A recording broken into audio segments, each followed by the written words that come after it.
Aujourd'hui, premier jour du carême, mercredi des cendres. Ce jour est marqué par l'imposition des cendres. Qu'est-ce que le mercredi des cendres? Le mercredi des cendres est le jour d'une célébration religieuse qui marque l'entrée des chrétiens en carême.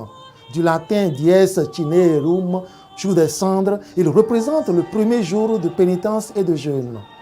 Lors de la messe célébrée ce jour-là, le prêtre bénit les cendres des rameaux brûlés l'année précédente, puis marque d'une croix de cendres le front des croyants. En même temps qu'il trace la croix, le prêtre cite « Souviens-toi que tu es poussière et que tu retourneras poussière ». Il invite ainsi le fidèle à se souvenir de sa fragilité d'être humain et à se repentir.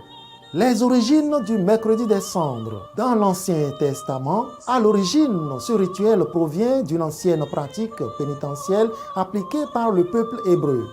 On trouve plusieurs références à cette pratique dans l'Ancien Testament. Genèse 2, verset 7. Alors le Seigneur Dieu modela l'homme avec la poussière tirée du sol. Il insuffla dans ses narines le souffle de vie et l'homme devint un être vivant.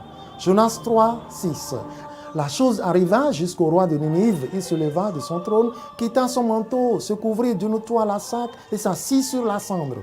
Jérémie 6, 26. Ô fille de mon peuple, revêt-toi du sac et roule-toi dans la cendre. Prends le deuil comme pour un fils unique. Chez les premiers chrétiens, à partir du IVe siècle, certaines églises appliquent ce rite afin de marquer le début d'un chemin de pénitence pour les personnes rendues coupables de péchés graves, apostasie, meurtre, hérésie, adultère. Recouvertes de cendres et donc reconnaissables, celles-ci sont excommuniées temporairement de l'Église et doivent observer un temps de pénitence. Elles reçoivent ensuite l'absolution lors du jeudi saint. Jusqu'au Moyen-Âge, le rite d'imposition des cendres est public.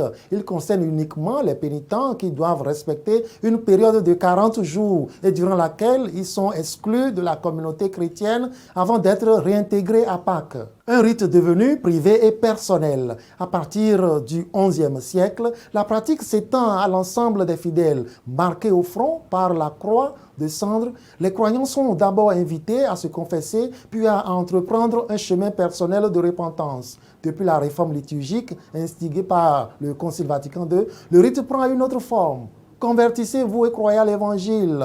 Pendant toute la période du carême, les chrétiens suivent une voie de conversion, de prière et de retour à Dieu. Le mercredi des cendres et non le jeudi des cendres. C'est vers l'an 591 que le pape Grégoire Ier fixe le début du carême au mercredi précédent le premier dimanche de la saison pascale. Fixé 46 jours avant Pâques, c'est toujours un mercredi. Il n'a donc jamais lieu à la même date et en conséquence, il peut se dérouler entre le 4 février et le 10 mars. Il est toujours célébré le lendemain du Mardi Gras. Cette année, il a lieu le 2 mars 2022. Bien-aimés dans le Seigneur, voilà ces quelques mots sur le mercredi des cendres et sur le carême. Nous vous souhaitons beaucoup de plaisir à vivre ce temps de carême. Nous serons avec vous tous les jours. Nous vous proposerons une petite catéchèse en vidéo. Vous ne serez pas déçus. Ce sera pour votre conversion, pour la conversion de l'humanité. Surtout en cette année où nous marchons ensemble. Nous sommes dans une démarche synodale.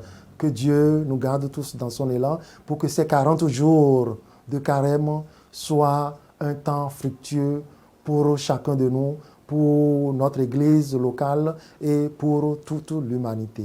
Bon temps de carême à vous tous. Que Dieu vous bénisse. Jésus, comment vivre le carême? Dis-moi, dis-moi, comment faire pour aimer? Dis-moi, Jésus, comment vivre le carême? Dis-moi, dis-moi, ce que je peux partager.